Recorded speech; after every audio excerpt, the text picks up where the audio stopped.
अवधूत चिंतन श्री गुरुदेव दत्त श्री स्वामी समर्थ। बाळा, बरे झाले तू या संदेशाकडे दुर्लक्ष नाही केलं। तुम्ही एकटे पडले आहात तर हा संदेश फक्त आणि फक्त तुमच्यासाठी असेल। नवनवीन व्हिडिओ जर पाहायला आवडत असतील तर लगेच चॅनलला लाईक करा, सबस्क्राईब करा आणि कमेंटमध्ये श्री स्वामी समर्थ असा जयघोष करा। ज्यांनी तुम्हाला त्रास आणि दुःख दिलं आहे त्यांना सुद्धा दुःख आणि त्रास होईल। विश्वास ठेवा, ते पाहण्यासाठी संधीसुद्धा तुम्हाला मिळेल। दुसरं म्हणजे शेवटी सगळे एकट्याने सोडून जायचं आहे तर आतापासून एकटं राहणं का शिकू नये? कशाला पाहिजे साथ संगत सोबत। जास्त पण चांगलं राहू नका, नाहीतर लोक वेडं आणि बावलट समजतात। जीवनामध्ये बऱ्याच वेळा आपल्याला रडवतात, त्याच्या आनंदासाठी आपण आपलं हसूसुद्धा विसरले असतो। कधी कधी तुम्ही काही न करता चुकीचे ठरवले जाता, कारण लोकांना जसे वाटते तसे तुम्ही वागत नाही, म्हणून त्यासाठी लोकांच्या मनाप्रमाणे वागणे सोडून द्या। या जगामध्ये 3 प्रकारचे लोक खूप खतरनाक असतात। एक चुगली करणारे, दुसरे जळणारे, तिसरे स्वार्थी आणि मतलबी। असे लोक कोणत्याही तिसऱ्या व्यक्तीचे बोलणं सांगतात जसं की ते तुमचे खूप जवळचे आहे, पण खरं पाहिलं तर ते स्वतःशिवाय त्याच्या आईवडिलाचे सुद्धा नसतात।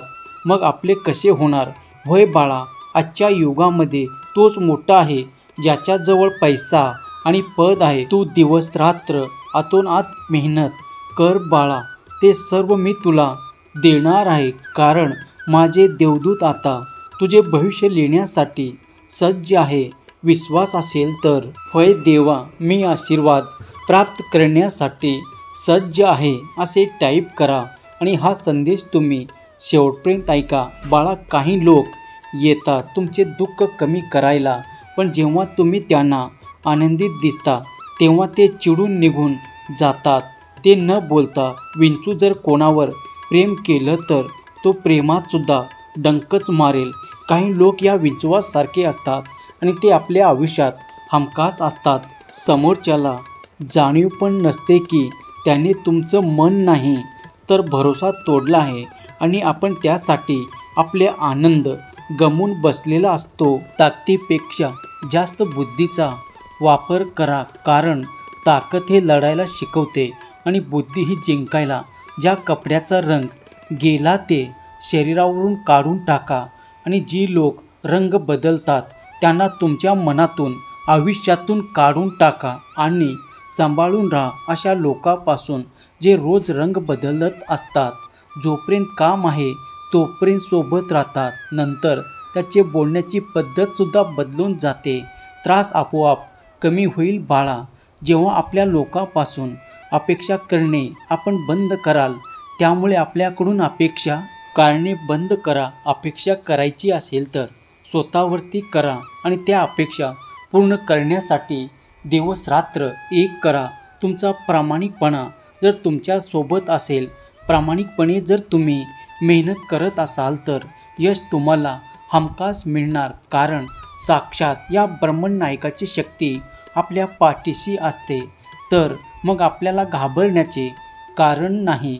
विश्वास असेल तर स्वामी आई मी तुझं बाळ आहे असे टाईप करा आणि हा संदेश 5 जणांना शेअर करा, कारण तुमच्या एका शेअरने कोणाचं तरी हरलेलं मन हे जागृत होत असतं आणि तुम्ही न कळतच पुण्याचे भागीदार बनता।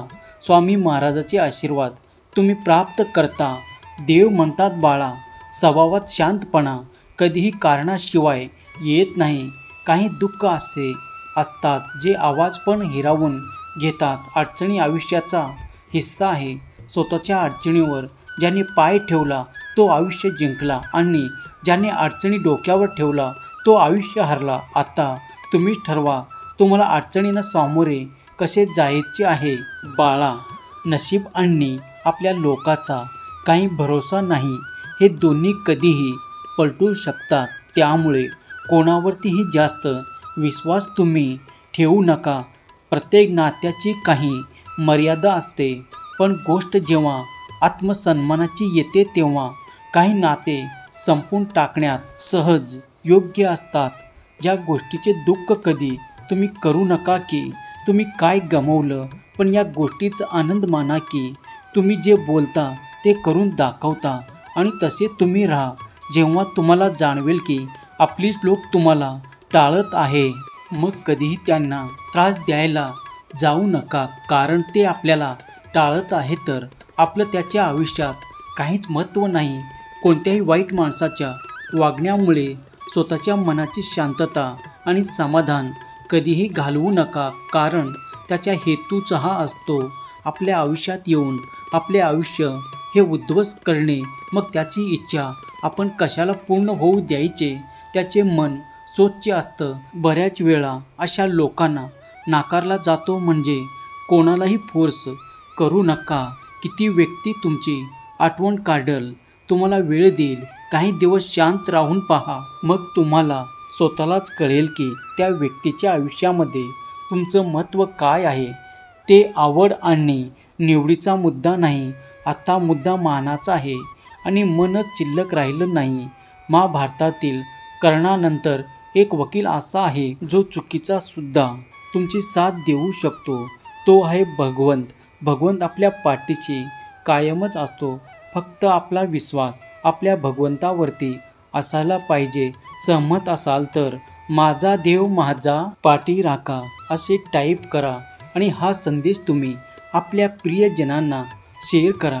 तुमच्या एका शेअरने कोणाचं तरी हरलेलं मन हे जागृत होत असतं. कधी कधी तुम्ही काही न करता चुकीचे ठरवले जाता. तुम्ही दुःखी होण्यामुळे आणि रडल्यामुळे कोणालाही काही फरक पडत नसतो. त्यामुळे हा माझा आहे, तो माझा आहे असं म्हणत तुम्ही बसू नका. या जगात कोणीच कोणाचं नाही. सगळे स्वार्थी मतलबी दुनिया आहे. दुसऱ्याचे यश पाहून तुम्ही कधीच घाबरून जाऊ नका, दुःखी राहू नका. सर्वात प्रथम तुम्ही पॉझिटिव्ह राहा, सकारात्मक राहा. आपला तोच असतो जो दुसऱ्या कोणासाठी आपल्याला टाळत नाही.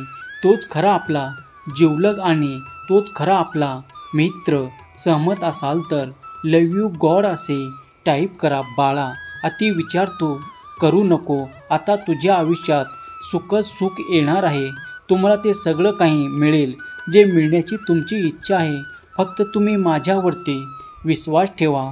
तुमचा आनंद, तुमची खुशी, तुमचे दुःख कोणालाही तुम्ही सांगत बसू नका, कारण सगळ्याकडेच सारखे नसते.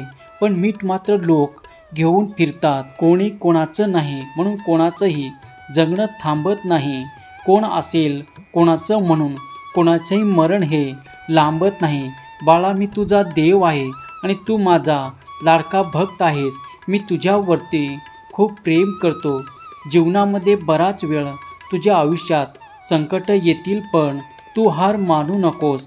जास्त पण चांगलं राहू नकोस, नाहीतर लोक तुझा गैरफायदा घेतील. होय बाळा, विश्वास ठेव. कधी कधी तुम्ही काही न करता सुद्धा तुम्हाला चुकीचे ठरवले जाते, पण मी पाहत आहे बाळा, मी पाहत आहे.